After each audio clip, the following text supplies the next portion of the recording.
Welcome students, আমরা আবার complex নাম্বারের পরবর্তী সমস্যায় চলে যাই।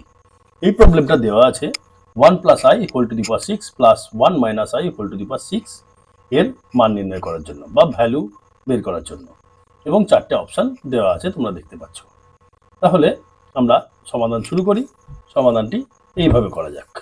1 plus i whole to the power 6 কে আমরা লিখে নিলাম 1 plus i whole square whole to the power 3, এবং similarly 1 minus i whole to the power 6 কেও আমরা লিখলাম 1 minus i whole square whole to the power 3, এবং 1 প্লাস আই হোল স্কোয়ারকে যদি আমরা ভেঙে নিই বা স্প্লিট আপ করে নিই ফর্মুলায়, এ প্লাস বি হোল স্কোয়ারের ফর্মুলায়, তাহলে আমরা পেয়ে যাব 1 plus I square that means minus 1 এবং 2 প্লাস 2i।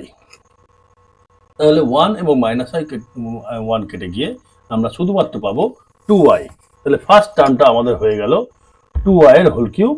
ঠিক এরকম ভাবে a minus b whole square formula apply করলে আমরা সেকেন্ড টার্ম থেকে পেয়ে যাব মাইনাস 2i এর হোল কিউব, এবং আমরা জানি 2 এর কিউব মানে 8 এবং i কিউব মানে হলো মাইনাস i, আর 2 এর মাইনাস 2 এর কিউব হলো মাইনাস 8 এবং i কিউব মানে মাইনাস i।